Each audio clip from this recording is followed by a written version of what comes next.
कि संसार में कोई ऐसा व्यक्ति नहीं है अनिल, कि जो ये न चाहता हो कि हमें सुख मिले। हैं? हर व्यक्ति चाहता है कि भगवान हमें सुख दे, और ज़्यादा से ज़्यादा सुख की चाह होती है। सुख का सब कोई चाहता है कौनो न कहे कि हमें न सुख मिले। सुख से कोई इनकार ही नहीं करता। हर आदमी चाहता है कि हमें सुख आओ, क्योंकि सुख की आदमी के अंदर इतनी लालसा है, और सुख भी इतना लुभावना होता है, इतना सुख आकर्षित होता है कि ऑटोमेटिक हमें तुम्हें खींचता है अपनी सुख। सुख मिले तो चाचा वो जो आदमी जो कर नहीं पाता ना, वो एक है कि वो हमारा जो तो यहाँ एक समस्या आती सुख दुख वाली। कुछ मतलब हमारे बुजुर्गों का, लोगों का मानना है कि सुख दुख कर्मों से मिलता है आदमी के। ये बात बिल्कुल सत्य है कि सुख दुख कर्मों से मिलता है।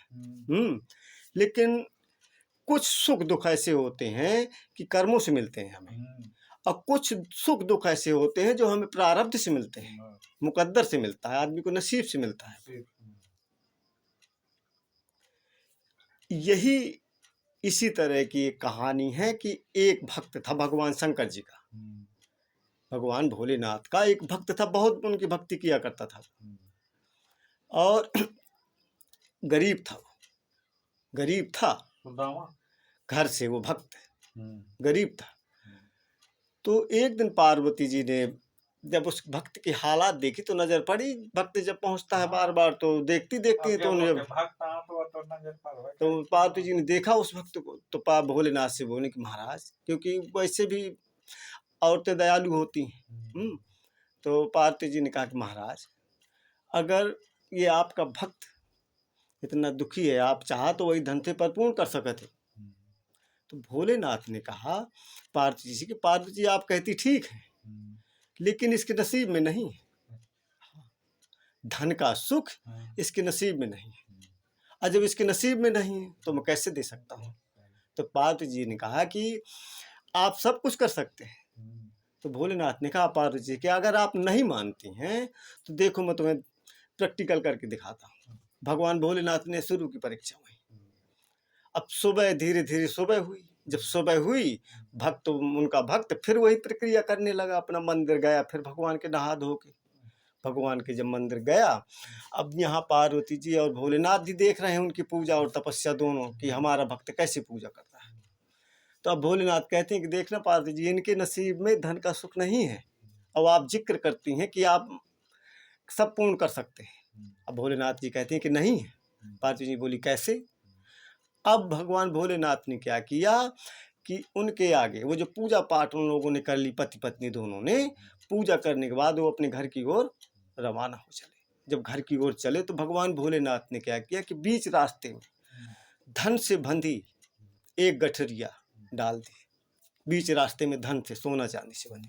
अब पार्वती जी से कहते हैं कि देखना पार्वती जी, देखो अब धन की गठरी डाल रहे हैं, एक सिक्का भी बाहर डाल दिया देखने के लिए कि पहचान सके। पार्वती जी कहा कि हाँ ठीक है। अब कुछ दूरी पर चले वो चलने के बाद उन दोनों पति पत्नी में एक बात सूझती है। पत्नी कहती है कि आप ये तो बताइए कि ये अंधा चल कैसे लेता होगा। अंधा चल लेता है, हम भी देखते हैं। तो पति ने कहा ठीक है। अब दोनों पति पत्नी ने अपनी आंख बंद कर ली, वहां से आंख मूंद के ऐसे चलने लगे। जब आंख बंद करके वो चलने लगे तो ऐसे करते करते टटोलते टटोलते चले गए, और जो धन की पटरिया थी वो रह गई किनारे, वो निकल गई अपने। जब काफी दूर चले तो फिर पति का हाथ है पत्नी से, पति पत्नी से कहता है कि अब काफी देर हो गई है, अब किसी पेड़ हेड़ से ना टकरा जाए। अब दोनों लोग आंखें खोल लेते हैं। अब दोनों लोगों ने आंखें खोल ली और अपने घर ही चल गए। तो भगवान भोलेनाथ ने फिर कहा पार्वती जी से कि देखिए पार्वती जी, ये किस्मत का खेल है। अगर इसके मुकद्दर में धन सुख होता, धन का सुख, तो ये पटरिया न मिल जाती। आंखें क्यों बंद करता ये। तो जब तक मनुष्य के नसीब में धन का सुख नहीं होता, तो वो इसी तरह धन, हाँ, धन के ढेर के सामने भी आंखें बंद करके निकल जाता है। वही दिखाते नहीं, उसको वो नहीं देख पाता, वही माया दिखाते नहीं।